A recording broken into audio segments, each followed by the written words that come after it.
morning. How is everybody today?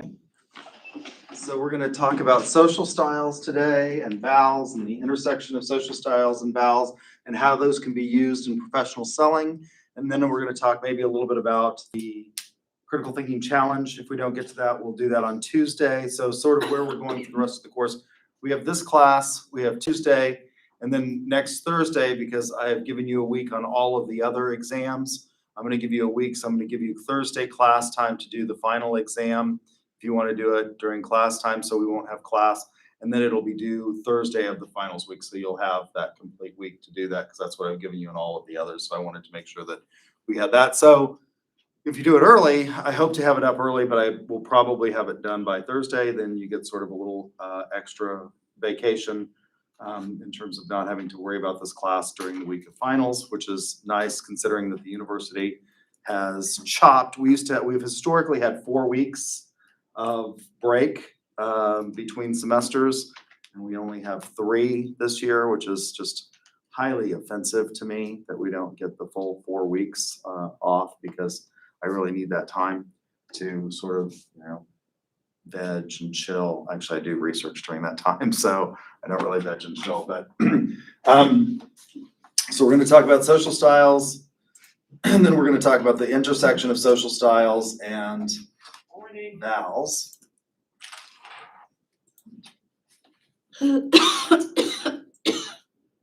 So what are social styles? Social styles are not as in-depth as personality. And these are good test questions. Personality and psychology, person's psychological makeup are enormously in depth. That's a huge field of study, and it doesn't go as in depth. And the assessment that I have sent out, and I sent it out on D2L in the email, is not as in depth as something like the MMPI. The MMPI stands for Minnesota Multi-Phase Personality Inventory. And it's what psychologists use to, and once again, the lights are going out, the projector's going out, to determine whether or not you have psychoses, what kind of personality you are. It was developed, not the MMPI, but the field of personality studies was largely developed by Carl Jung, who's a psychologist. And so it's not as in-depth as that, but it is useful, right? So it's not as scientific as the MMPI or something like that. How many of you have actually taken an MMPI? Most of you may have taken something called the Myers-Briggs. Did you take an MMPI? I don't think so. I think I took when you said Myers-Briggs. Myers-Briggs, yeah. The Myers-Briggs is actually not really science, it's pseudoscience, but they use it a lot in business and they think that it's useful. How many of you have taken Myers-Briggs? Almost every, like most classes in here. I cringe. The management department loves to give their students the Myers-Briggs, and I cringe because it's not science, right?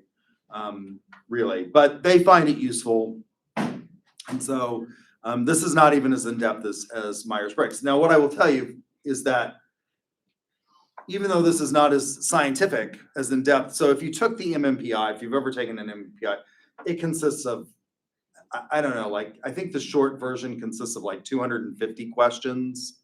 The longer versions consist of something like 500 questions. And there are really odd questions on there that I've had to ask my friends who are psychiatrists and psychologists, why is this on there? One question, for example, the questions ask things like, I believe there's one true faith. I believe there's one true religion. I am worried about going to hell. I have thoughts about my immortal soul. And then the one that I really love was, there used to be a question, I don't know if it's still on there, and I have never had difficulty starting and holding my urine. I was just like, I don't, and they came up with some, justification for that question. There are also questions about, like, I'm not bothered by thoughts about sex, or I think about sex a whole lot. I mean, there's lots of, and it's not really how you answer any one particular question that they're looking for. It's how you answer a series of questions that are similar to determine sort of personality traits. So this is not nearly as in-depth. So having said that social styles are not as nearly as in-depth and they're not nearly as scientifically studied as something like, the MMPI and personality, they are still useful. And so we will talk about the instrument that you will take to determine your social style so that when you do the part that's personal to you, you can talk about in your little critical thinking challenge that's here at the end, why you think that you can communicate effectively with the job that the interviewer of the job that you're going to ultimately select. So social styles are plotted on a 2x2 matrix, and you can, when you take the assessment, you fill in the form. I sent you a form that's fill in. It's a PDF. It's on a website, and it will give you your score. And I'll do mine, and we'll see what you think I am. You can do it fairly quickly. It's got two basically types of tests.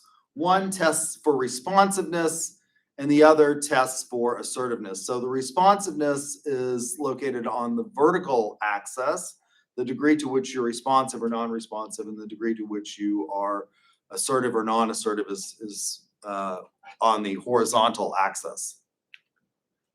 So it forms a 2x2, so there are 4 cells on the matrix to determine where you are in terms of social style. And this is the matrix itself. Are you responsive to tasks or to people? Do you ask or do you tend to tell? And these are the 4 types of social styles that we get. If you tend to ask and you tend to be task directed, you're an analytical. If you're task and you tend to tell, you're a driver. If you ask and you're people oriented, you tend to be amiable. And if you ask and tell, if you ask and are people, or if you tell and you're people oriented, you're an expressive. So we'll talk a little bit about each of these types. Analyticals. Analyticals are low on responsiveness and low on assertiveness. They're serious. They tend to think things over.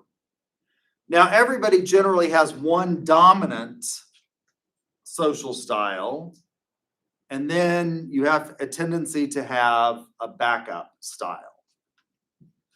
So they tend to think things over, they're persistent, and they ask a lot of questions, even if they're just asking questions in their own mind. At the beginning of the semester, I think I told you a story about buying things and the way I go about buying major items like microwave ovens. And I compile a notebook on everything that I'm, going to go buy. And I started the microwave oven and my house went out. And my spouse at the time, I started compiling the notebook because microwaves are fascinating to me, kind of the way copiers are fascinating to me. Things that I grew up with as a kid that were in their infancy and have come a long way are interesting to me. And so I think I told you all this story about when I was a kid, we bought a microwave. This was in the 1970s, late 1970s. It had 2 dials on it. It cost $1,000 in the 1970s. $1,000 was an astronomical amount of money to pay for something that basically was a glorified coffee maker. That's what it was really good for. They had these things called TV dinners. When I was a kid growing up, usually most people heated those TV dinners in an oven because they didn't have a microwave, because they didn't have 1,000. That's how TV dinners were originally marketed, was to heat up in the oven. But it was a complete meal that you just popped in the oven for 45 minutes and it came out. Well, microwaves come along, and isn't this great? It can heat it up what used to be 45 minutes. But they were really miserable at doing this because like half of it would be blazing hot and half of it would be cold because the first microwaves didn't have the turntable that we have now. So I'm kind of fascinated. Like, it had literally 2 dials on it. I think I've told you all this before. There was one that was for time, and it went for I think a maximum of 10 minutes on the dial. So you actually turned the dial.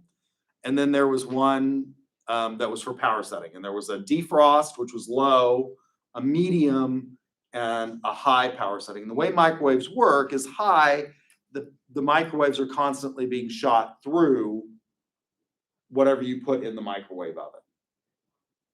The medium, it shoots microwaves through the product about 50% of the time. So it's on, and then off, and then on, and then off, and then on, and then off.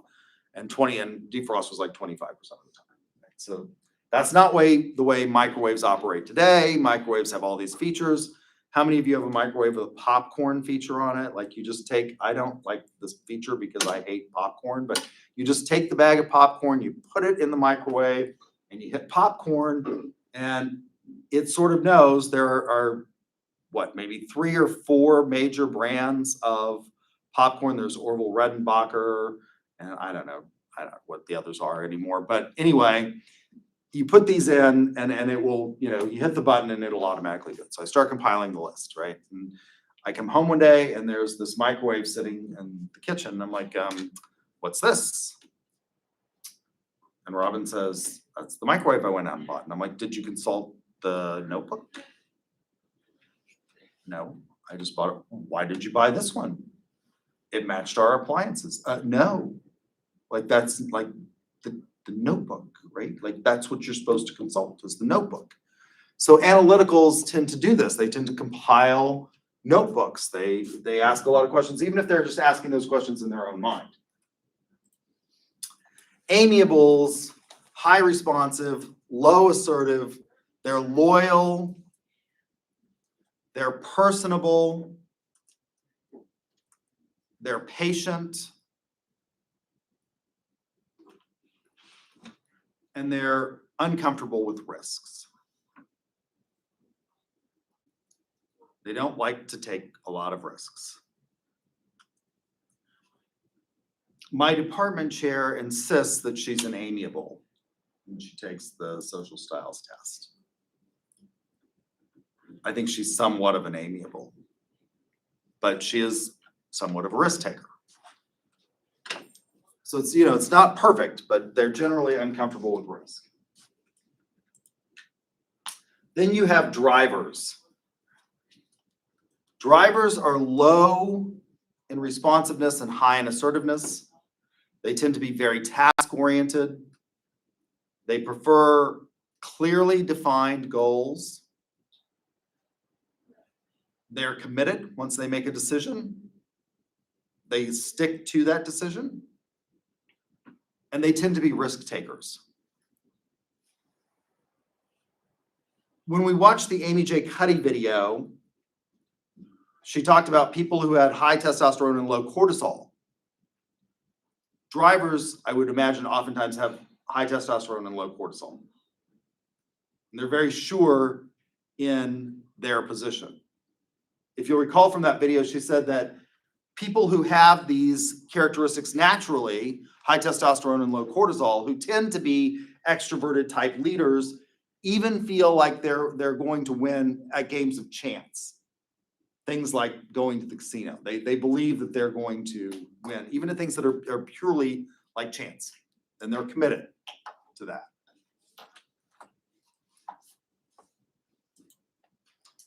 Expressives, high responsive, high assertive.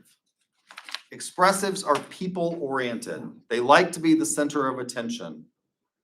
These are our theater majors who I keep trying to convince that they don't really want to be. Every once in a while, I'll have one that will come into my class, as an elective in principals, and I keep trying to convince them that they don't really want to be a theater major.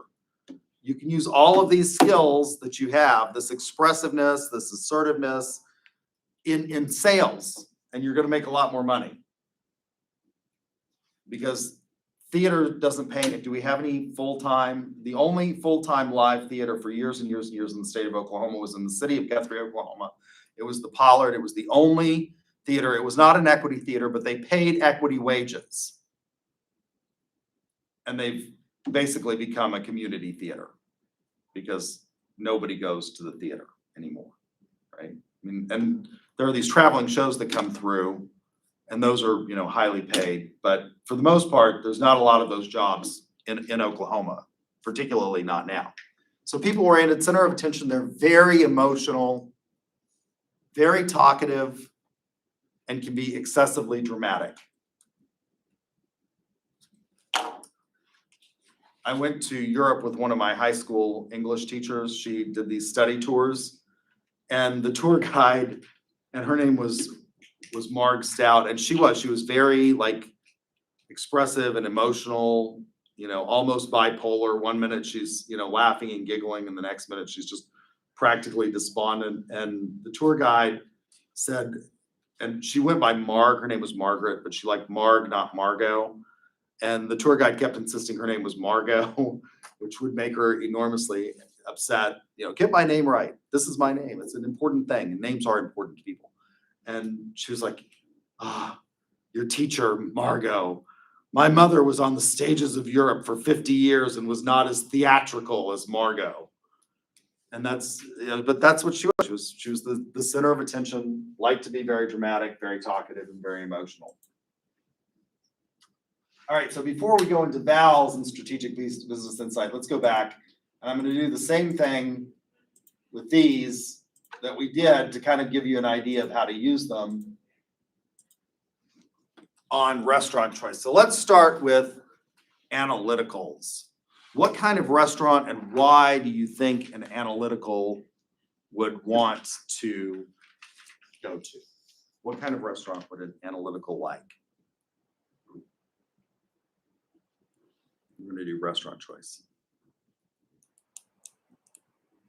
Are you talking like specific fast food restaurants or like, No, any or restaurant. like general, like fast food or sit down or something? Any restaurant. What do you think an analytical would like? Yes. I feel like a fine dining restaurant with like candles and like very chill, quiet.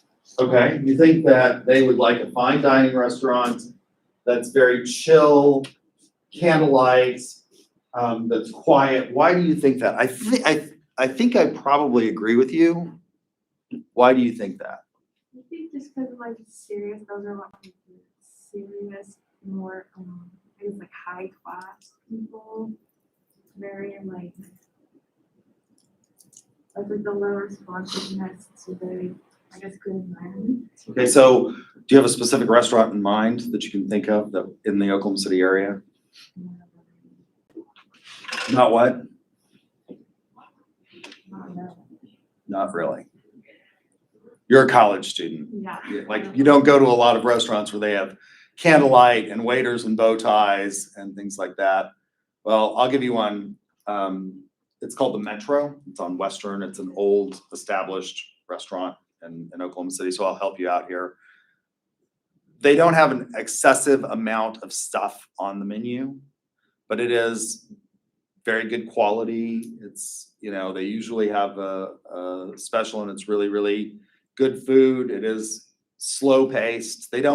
I've never been at the Metro. Most restaurants that you go to, they are throwing the check down, right? Because what do they want to do? Waiters make money off of tips, and they want to turn that table. Outback is the worst. I love Outback because I love steak. I could eat steak like, 5 meals a day, and I could eat Outback 5 meals a day because I love the bloomin' onion. I love everything about Outback. But they're annoying because if you want to just sit there and talk and have a drink, and they're like, we're not in a hurry, just whenever you get ready, but here's the check. I think it's because it's not necessarily fine dining. It's not fine dining. It's not. That's absolutely true. Go ahead. I think maybe in terms of like atmosphere, definitely maybe something more like plain. And then because they're like task oriented and like want to be directed, is that true?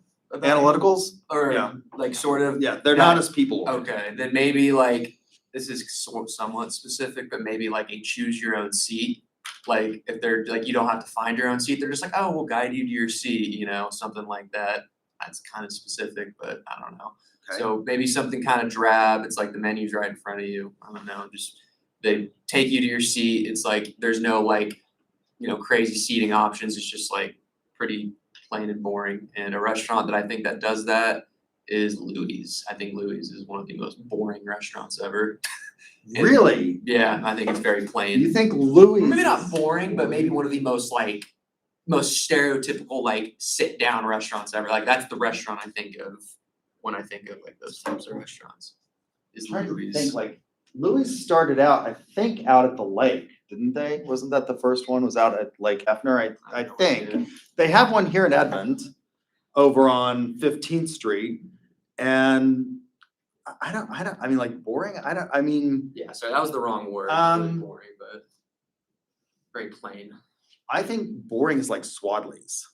Yeah. Barbecue, which is out on Memorial. Now, there's Swadley's Barbecue in Ardmore is more interesting because it's kind of like a big barn theme thing.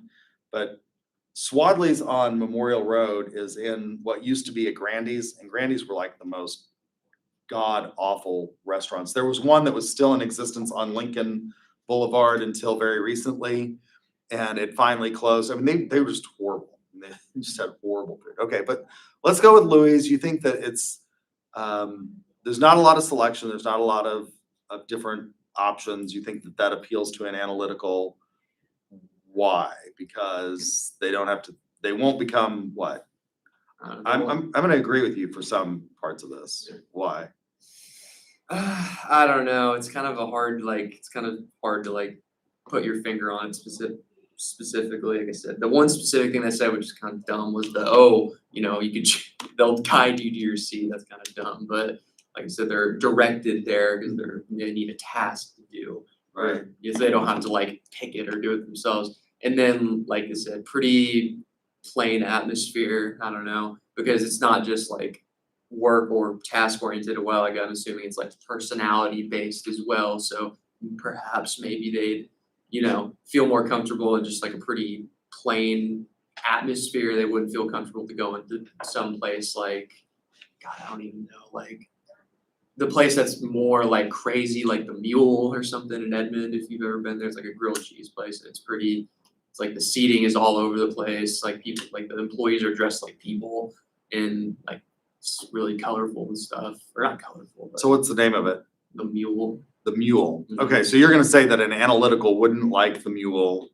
It's purely Because based on It's like aesthetic. it's too confusing for them. Yeah, it's too alternative, like alternative music. It's like this is like an alternative restaurant, and Louis is like the standard, like plain stereotypical sit down restaurant. Just in terms of style, aesthetic, and the way they run it, it's just completely different. Okay. All right. We'll do that in a minute. We'll do which restaurant wouldn't they like. Go ahead. Which one do you think? It's not necessarily fine dining, but Longhorn Steakhouse, their menu's Longhorn. pretty persistent. The times I've been, like throughout the years, it doesn't change. Okay. There's not many, like they do have options, but it's not overwhelming. So why do you think that the stability of a menu would appeal to an analytical? I think you're I right. haven't taken the thing, but I kind of consider myself very analytical. So the less options or choices that I have, it makes it easier kind of for me. I Okay. don't have to sit there and waste my time and kind of go through every single option that Right. there is. So it's kind of to the point. Okay. I think so analyticals can suffer from what we talked about with the vowels. There's one in the vowels that's really close. They can suffer from analysis paralysis. So if you give them like 1,000 options, all of a sudden that could become overwhelming. So I think you're right. Like something that's got like, that's stable, they know. Okay, I get that. Who else had their hand up?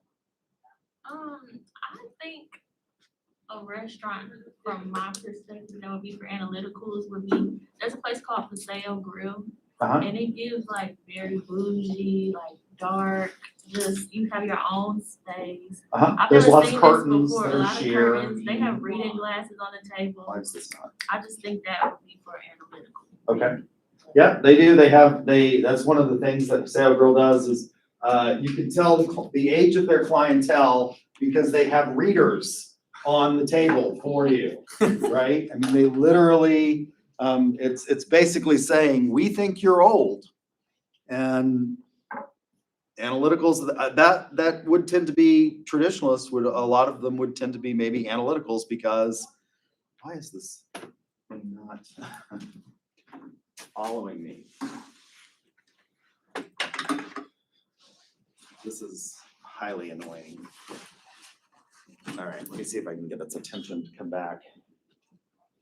They used to, the first classroom that I taught in that had these, right here, yeah, okay. Had a fob so that it knew it would follow the fob. It wouldn't just follow anything. It had an RFID tag, which was really kind of useful. Yeah, so Paseo Grill, very limited menu. I mean, they have 2 or 3 salads, you know, things to start with. They have a couple of appetizers. They have a couple of entrees, and then they have a couple of desserts. And it's all really good food, but it's not an overwhelming menu. I think their menu is literally like 1 page or 2 pages. I mean, it's, you know, so yeah, I think Analyticals would like that because it appeals to, you know, sort of learning about something but not being overwhelmed with it. Who else had one that they wanted to think about? What restaurant would an Analytical like? I think pretty much any chain, because like, it's gonna be the same no matter where they go, so they don't Okay. have to think about it, they'll know that they'll like it, and they'll have a dish that they've already decided that they'll like. Okay, all right. I think that could be true. If you've ever seen a movie called The Fly with Jeff Goldblum, have any of you guys ever seen this movie? It's a rather old movie now. Once again, we're not following. There's a scene in the movie where the girl he's dating is like, don't you like ever wash your clothes? And he goes to, I think it's The Fly, he goes to his closet and he opens the door and he's got like 5 of the same jackets, slacks, shirts, socks, underwear, you know, I mean, it's 5 of the same outfit because he's the scientist and he wants to spend all of his time thinking about things that really matter, and clothing doesn't. There is some evidence to suggest, by the way, that school uniforms do that they allow students to focus better in class because they're not having, there isn't, first of all, there isn't anxiety over what you're gonna wear and whether or not people are gonna, you know, judge you. I mean, everybody's wearing the same thing. And so it allows you to maybe think better. Anybody else have a, yeah, Raising Cane's be one, meaning that they only got 4 menu items. yeah, maybe. They only have, there's not a lot to think about. You're not gonna get analysis paralysis. What restaurants, let's flip it for this. What restaurants do you think wouldn't appeal to an Analytical? Dave and Buster's or something like Chuck E. Cheese where it's too much happening. Okay. Dave and Buster's, there's all kinds of stuff going on. It's not just a restaurant, it's also an entertainment venue. It's got a bar, there are thousands of drinks that you could choose from. There's all this stuff, the menu's pretty long. What else? Anybody else have one? What's the Cheesecake Factory? That- Their menu That was absolutely the one that I was hoping somebody would come up with. The Cheesecake Factory literally has, I don't know, 9 or 10 pages. They have a drink menu that is excessive. And then they have this menu of, it goes from everything from Asian to American to sort of French inspired. It has fish, it has chicken, it has steak, it has Oriental style. I mean, it's just, it's like this. And the amazing thing to me about the Cheesecake Factory is generally restaurants that do that do it really poorly. With the Cheesecake Factory, I've never actually had a bad meal at the Cheesecake Factory, but it is overwhelming. My mother goes in there and she loves it, but she like literally they keep coming back and they're like, "Are you ready to order yet?" Like every 5 minutes. And she's just like, you know, looking at the description of every single thing. And it can be absolutely overwhelming for somebody who, you know, has got to think about all sorts of things.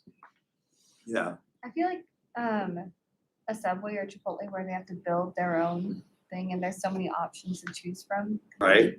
Okay, I mean, it's not at all, you can get the turkey club with any vegetables, any dressing, anything, I mean, there's like 5 different combinations of dressing and that you can come up with and all kinds of stuff, yeah. I would say like a Taco Bell, because if they like to ask a lot of questions and the employees don't know anything about how Okay, it's made. all right, so maybe that would apply to all fast food restaurants, because if you wanna ask questions, they're not gonna know the answer to any of that, like, what's in it? How many calories? Is this, there was a big controversy several years ago with McDonald's, they say all 100% beef. Well, they were using this goop to hold the beef patty together, which was like this red stuff. And it is technically like animal processed parts. And they were, it's kind of I don't know. Chicken McNuggets are the same way. If you've ever seen how chicken McNuggets are really made, it's bonded chicken parts. It's not like the breast meat. It's what's sort of left over, all emulsified and put together. Did I tell you this story that they did this experiment, this British chef, and I can't remember which one it was, which, by the way, British and chef, in my opinion, are mutually exclusive categories, which is why I can't stand, what's the one that is very popular? Gordon Ramsay, yes. My nephew loves Gordon Ramsay, and I'm like, he's horrible. It's like literally everything about him is horrible. And like British and chef should be mutually, but they did this experiment with British kids. They're like, how many of you like chicken McNuggets? And they were all like, I like chicken McNuggets. And they showed them how they made it. They're like, okay, well, we're going to take the chicken and we're going to take the breasts off. This is not going to be part of it because this is going to go into, a grocery store somewhere that's going to sell it for, something else. They got it down. They basically boiled the carcass after they'd taken everything off of it. They boiled the carcass down and what was left. And they're like, okay, now we've got all this, like it's the beak and all the just goo. We got to emulsify it. They put it in a food processor until it was, really ground up. And then you got to put something to put it back together, right? There's a reason chicken nuggets all look this. They've got like 3 patterns. And they put it all back together. And when they got finished, they asked the British kids if they wanted to eat this. And no kid wanted to eat the chicken McNuggets. After they'd watched how it was made, they did the same thing with American kids. They were all as equally grossed out. What do you think the difference is between the American kids and the British kids? The American kids ate it. Yeah, the American kids, they were all, they wanted to try the chicken McNugget after they'd watched this enormously horrific process of what you go through. So maybe none of that, because if you want to ask, like if you've got a very limited menu and you want to really ask, like, well, is this prime beef or is it USDA choice or is it select? They're not going to know things like that at McDonald's. They're not going to know how it was processed or if it's, contains preservatives and additives and things like that, right?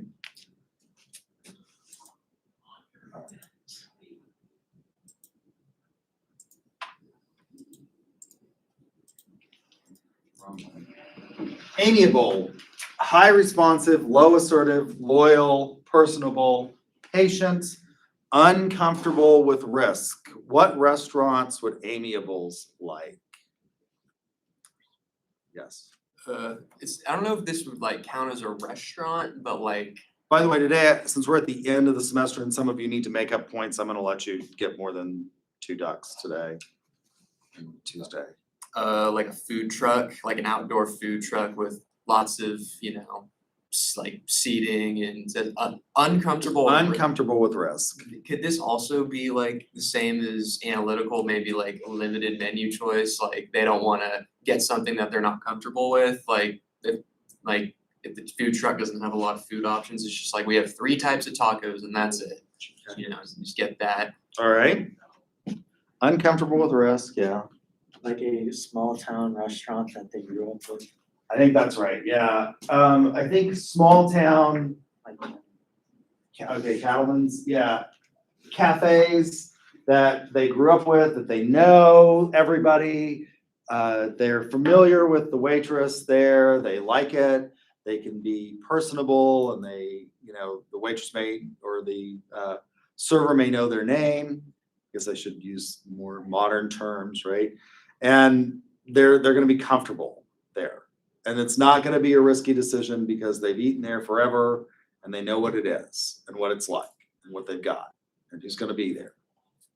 Starbucks and Chick-fil-A count, I think so. because Yeah. Starbucks writes the name on the cups, and then Chick-fil-A is always just like a nice environment, and everyone Yeah, supposedly like. even though it's the tool of the devil. Yeah. Yes. I mean, even though Chick-fil-A is the tool of the devil, yes, and Starbucks is the second tool of the devil, I think that it's a warm, friendly atmosphere. They pretend that they like you. And it's, it's sort of chill, I guess.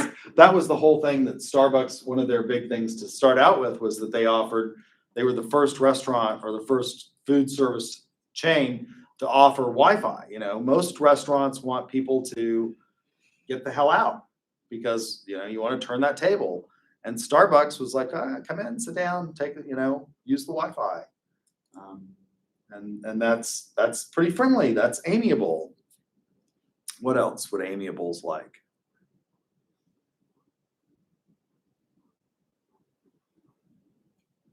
Yes, Maybe a Ted's word.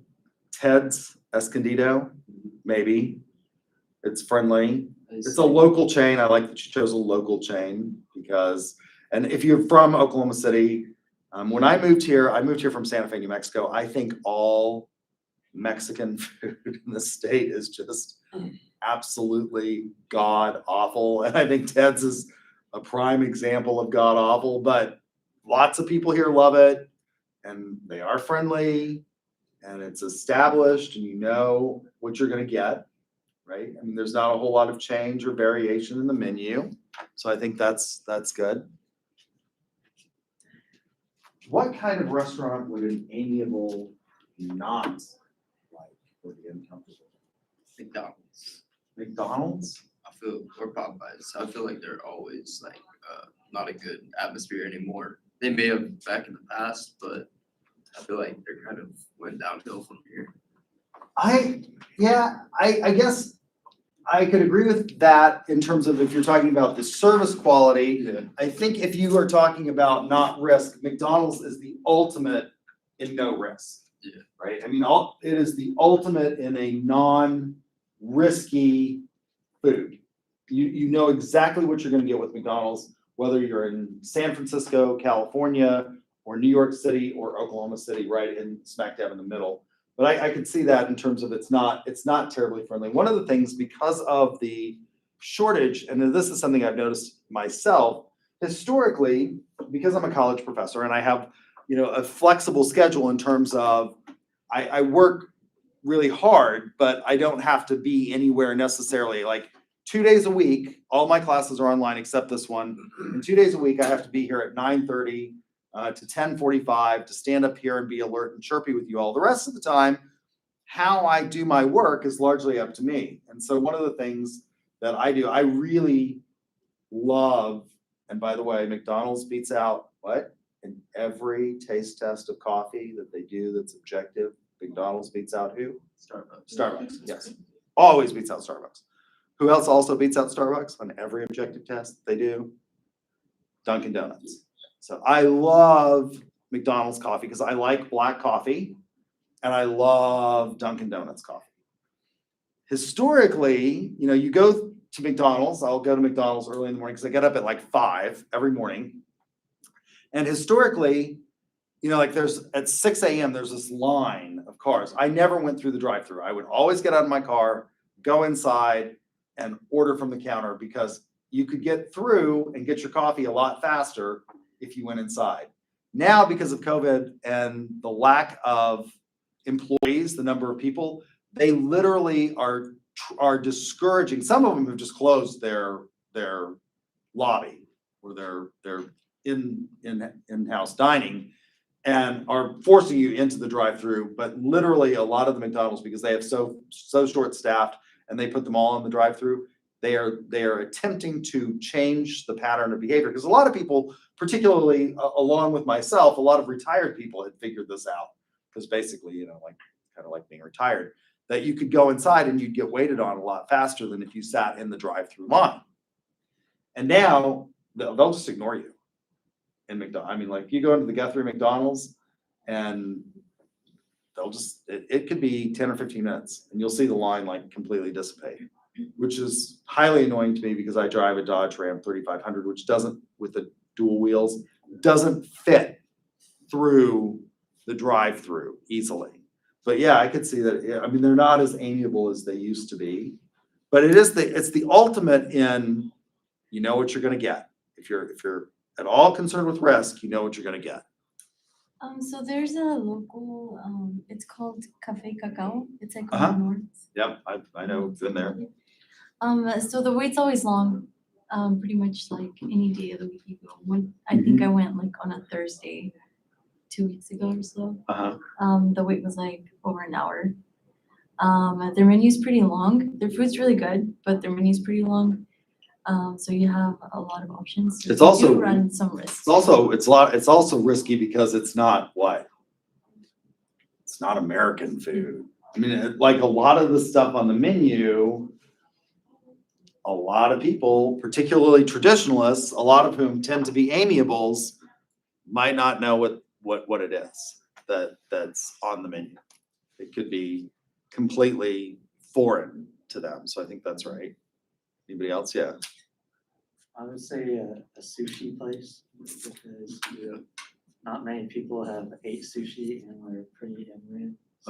Yeah. Risky. It's highly risky, and also they don't tend to be overly friendly in sushi restaurants, do they? The sushi chefs tend to be pretty focused on like making the sushi and not necessarily talking to you and being overly warm and friendly. But that's a huge risk. It's a very risky thing. There's a lot of evidence to suggest that if you are like an amiable or something like that, and you're not comfortable with risk, if you haven't tried something by the time you're 40, you're never going to try it. You're just not going to do it. So you're more likely to take risks the younger you are. The older you get, the less likely you are to take risks. That I've seen that in my own life. So I used to be able to do, I've been raised on a cattle ranch in northern New Mexico, and I used to do trick riding, and I could do the palindrome, which is where you stand on a galloping horse. I wouldn't do that. I could do a handstand on a horse. I could do a backflip off a horse. Not doing any of that anymore, right? Like broken a hip, not happening at this point in my life. Maybe I'm becoming more amiable. Drivers, low responsive, high assertive, extraordinarily task-oriented, prefer clearly defined goals, extremely committed, and big risk takers. So what kind of restaurants are drivers gonna like? What's an example? Okay, so I might be biased, but I work at Boulevard Steakhouse just Uh-huh. down there, and we have these like monthly dinners, like wine dinners, and they're like different like dishes. I guess like 1 month, like I mean we do them at 50. Okay, so it's like 501 Sparrow and Boulevard. They're all owned by the same person. Right. We do like these monthly different dinners at each restaurant, and like some like at 501 they like have more fun with it. Like we'll have a European or like Mexican, or one night we had like an Asian. It's like so fun, and it's always like regulars. It's always like regular people, same people, and they love it. They like trying the new stuff and like different wines that come with it and stuff. So. And it's a task, Mhm. right? I mean, it's like you Mhm. you set out and you're gonna do this, and yeah, And I they don't have know what they're like um, having sometimes. It's like, I have a group that I go to, and I've gone to several of them. There's a group of my friends from here, Castle Falls, which is on what is it, MacArthur? Yeah, they do that. They'll do a fish theme and things like that. I was out on the fish because I just don't eat fish. So, but yeah, I mean, drivers like that. Like it's a task. It's oriented, and I think it's a risk because it's not something that it can turn out really good or it can be exceedingly bad, yeah. right? Anything with chef specials Chef specials. where like you don't know what it's gonna be. The daily, so you're saying just they're willing to take risk with the daily special? Yeah, Like, just give me what the daily special yeah. is. And that's always a risk. Because it's a daily special, it's not something that they're necessarily gonna, know how to cook. I agree with that. Anybody else got, yeah. I think, since you say you live in Guthrie, and I know it's small down there, I think risks, like drivers, they take risks by eating like local gas station food. Like the ones that's already like, how some of the local ones, they like cook their own food. And it just be nasty, it look nasty, but they're willing to take risks on that. I will tell you, Three more to go. my wife Robin is a driver, and she loved gas station. And it is enormously risky. It's an enormously risky proposition, right? Now, if it's fried, it's less risk, but she was willing to eat the gas station sushi, which is, I was like, no, I'm definitely, no, not there. Sorry. Would like food trucks be one to go to?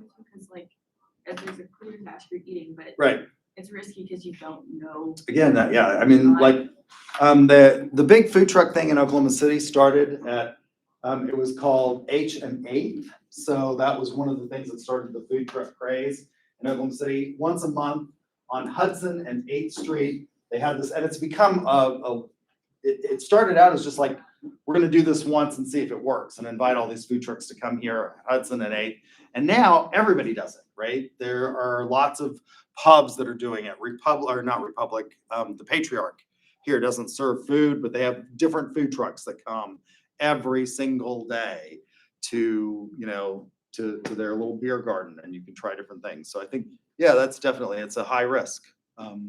And they're willing to once they make up their mind to try it.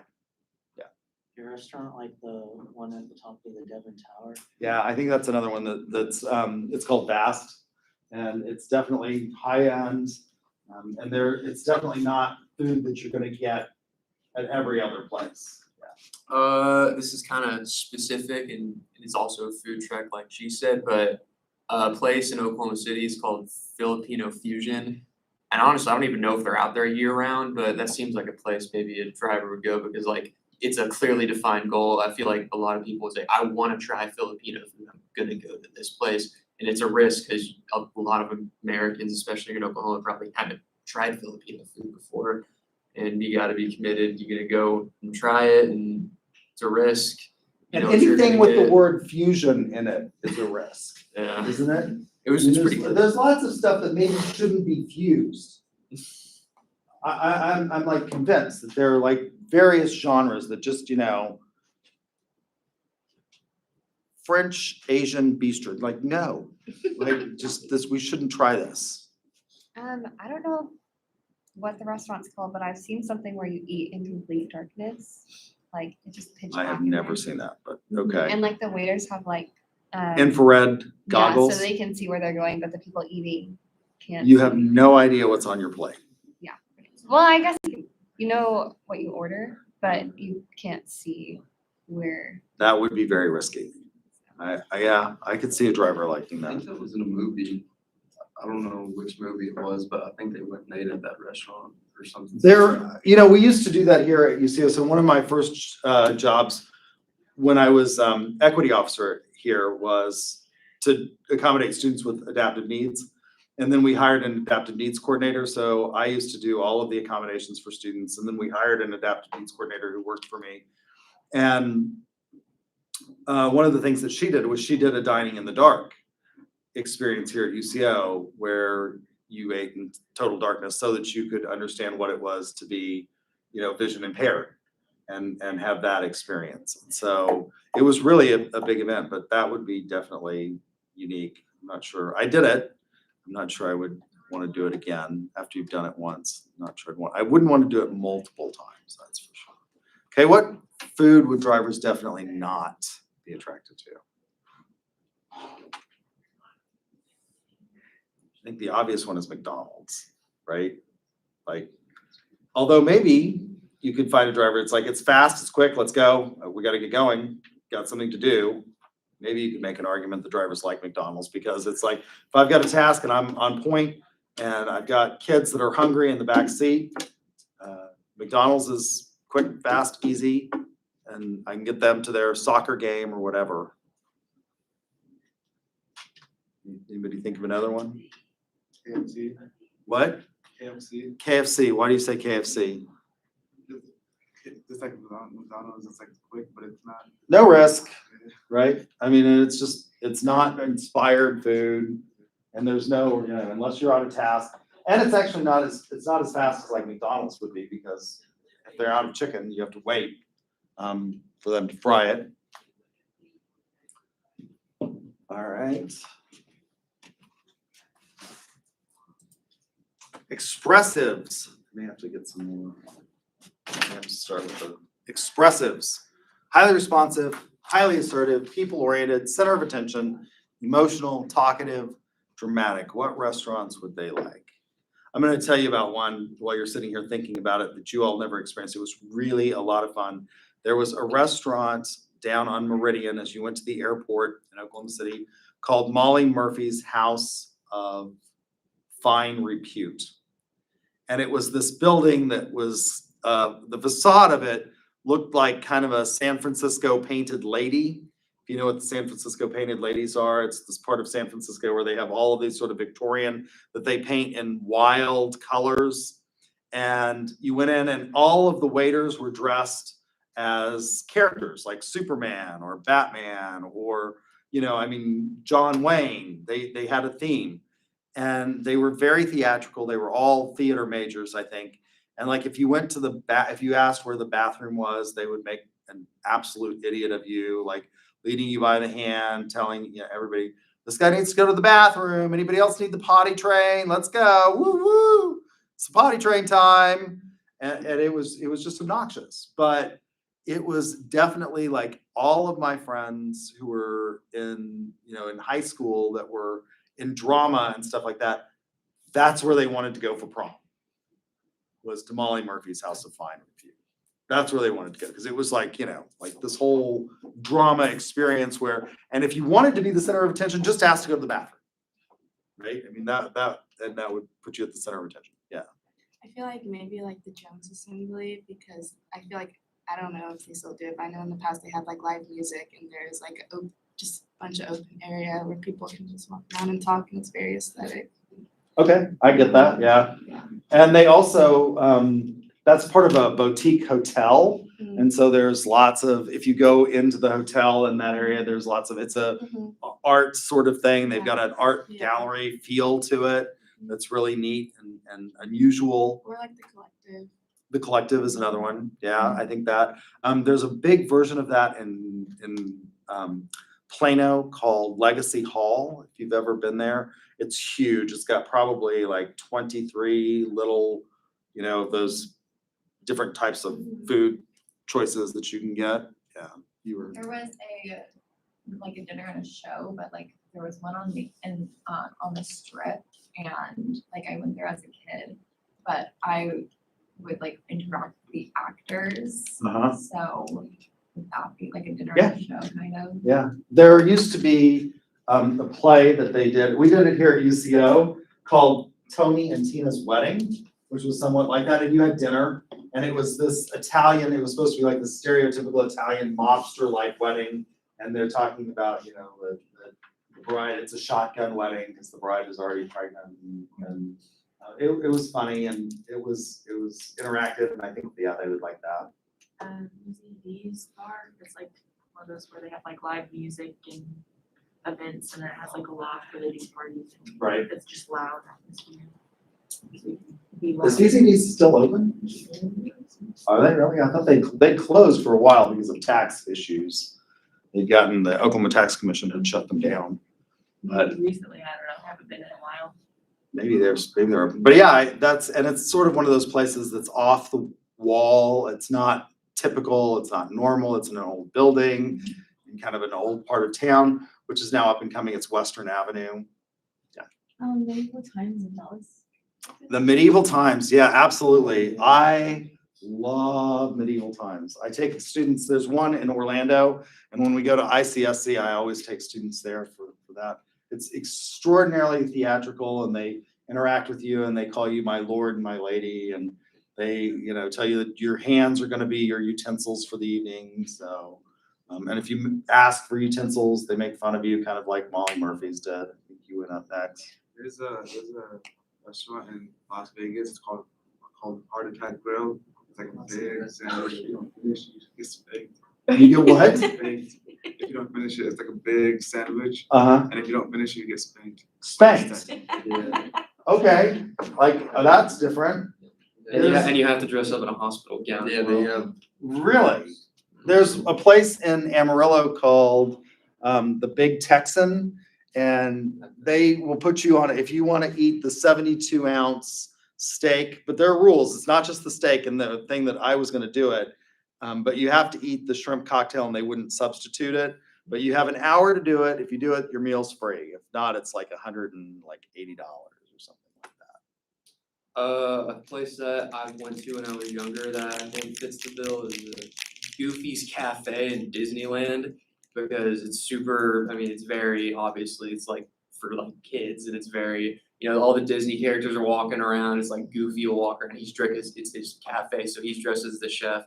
Like the plate, like the, not the place, but like just the chairs that you sit on are super like stylized and like, you know, cartoony, and they have a, like she said, like there's like a show that they do during dinner, like a bunch of Disney characters come on and like play some music and stuff. It's kind of just fits the bill as a, you know, stylized, like interactive show type restaurant. I think almost any of the Disney venues would fit that. Like, I mean, they have at the Disney World Resort in Florida, they have like Cinderella's, I think it's like dining room or something like that, and like all of the little girls. My niece did this, where you get dressed up. She actually did, like, there was a whole day, which I was kind of like, you're like not riding rides. Why'd you want to do this? But like, she went and got made up. They have like a little makeup studio there, and you wear your little princess dress, and then you go and you can have, you know, lunch or whatever, and Cinderella and all of the Disney princesses come out and do stuff.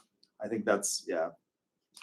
I don't remember what it's called, but I see it like all over the internet. It's basically the servers be as mean to you as possible. Yeah, Dick's Last Resort.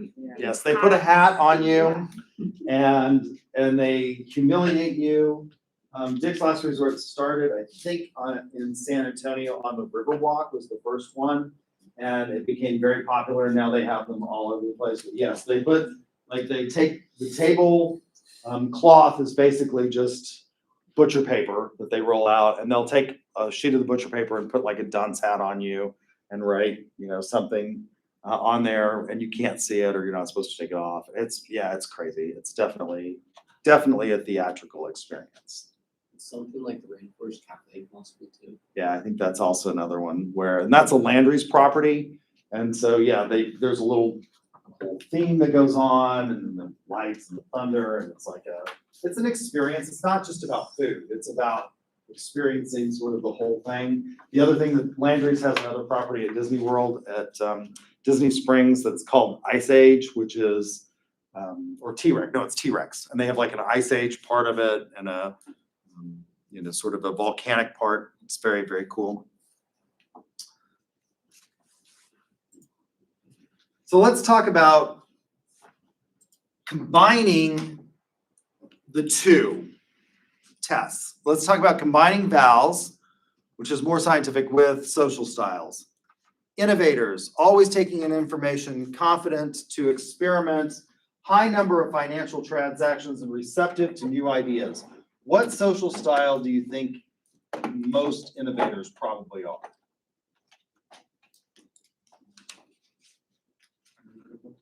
What? Analytical. Why do you think analytical? Because that's like analytical. They're always asking questions, always taking in information. They're serious people. Okay.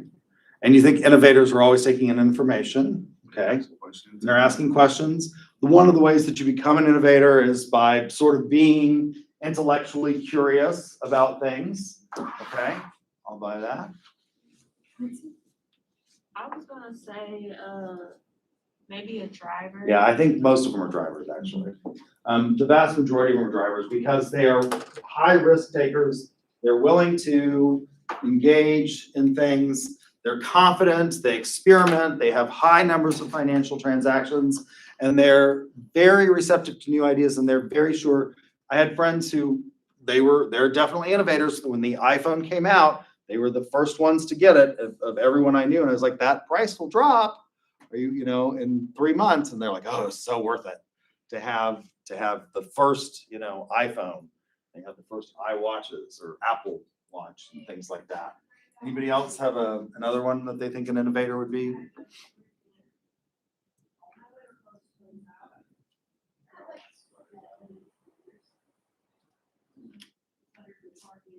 You think an amiable would ever be an innovator?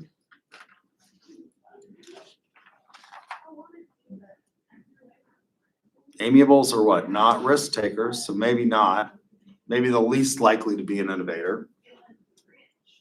What about expressives? Could you make an argument that an expressive could be an innovator? Yeah, go ahead. Receptive to new ideas. They're receptive to new ideas. They like to be the center of attention. They, are avant-garde. I mean, people who are in theater generally are sort of avant-garde. Where, for example, what was one of the first communities to accept, sort of the equality of gays and lesbians? Well, I mean, as far as a geographic location, but the theater, right? I mean, the theater was like the first. I mean, I remember the president of Oklahoma Christian University at one point in time said, "We're going to get all of the," and he used a pejorative word for it, out of the musical theater department. And my response was, "Well, you're not going to have a musical theater department now, are you? There goes your musical theater department." So maybe.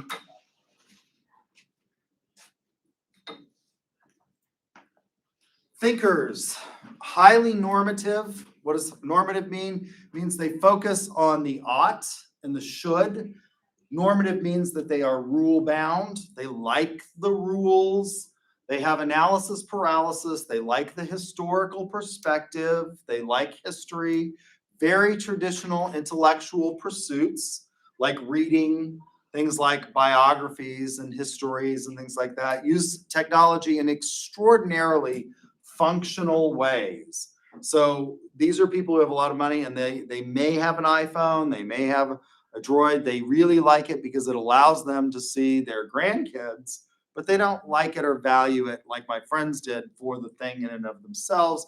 And they tend to buy proven products. Which social style do you think would go with being a thinker? An analytical, yeah, absolutely. That's the number one, right? Thinkers and analytical. That's the closest of the one-to-one match between the social styles and the vowels that you can get. Like it's almost perfect one-to-one match because they use almost exactly the same words with regard to analytical and thinker. Analysis paralysis, for example, is one of the things that they say about the analyticals. Have a tendency to think things through, not talk.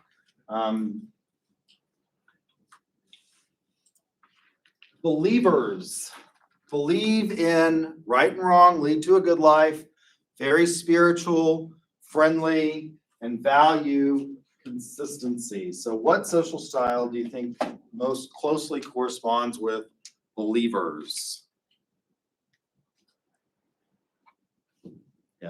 Amiable. Amiable, yeah. Amiables are oftentimes believers. They like strong communities. They like going to church on Sunday and things like that. Could you find a secondary social style that would go with believers?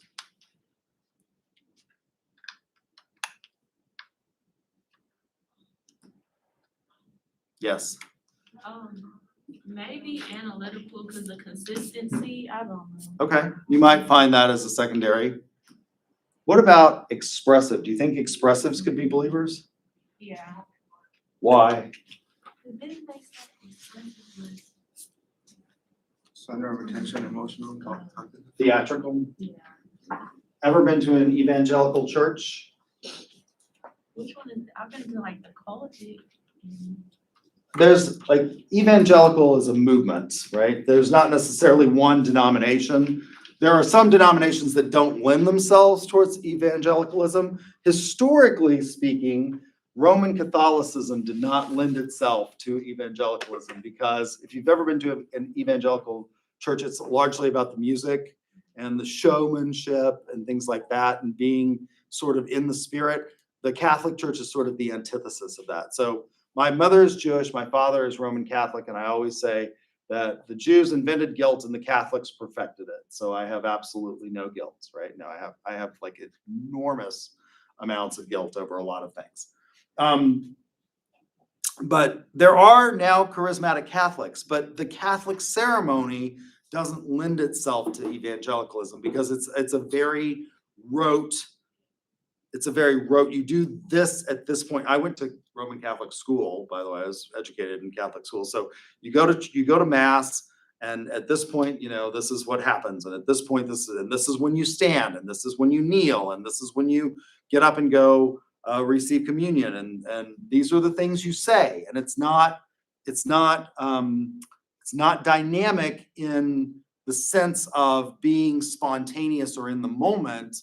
It's very much about, you know, when the priest says, "The Lord be with you," in the service. Historically, the response was, "And also with you." The Catholic Church has now changed it to, "And also with your spirit." So it's, you know, it's not necessarily, but I could see believers being expressives if, for example, they're part of an evangelical movement. That you could find that.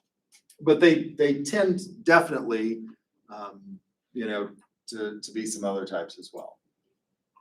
Achievers, me first, my family first, goal-oriented, moderate, anchors of the status quo. They value technology in that it provides productivity. So what social style do you think goes with achievers? Driver. Yeah, I think a lot of drivers are going to be achievers because it's, you know, like I value my family. It's a task. I gotta achieve greater social standing. I've got to make it in this life. They tend to be achievers tend to be first generation wealth, right? Not necessarily established wealth because they're young professionals, maybe first generation to go to college. I'm out of time, so we'll have to finish this on Tuesday, and we'll talk about the assignment. And then again, a week from today, the final exam will be up, and you will have 1 week from Thursday to Thursday of finals to take that so that it's consistent with what we've done on all the other exams so that we have, you know, this consistency is a wonderful thing. If you've got ducks or markers, come see me so that I can give you your credit for today. And again, we'll finish this up on Tuesday, and I will let you have some more opportunities for Been going, but I don't know what happened. class participation. So if you haven't gotten class participation, and for those of you that are out there watching this, the live stream, you might think about coming to class. You need class participation points for that day. All right. Interested what the final. And that. Like the short.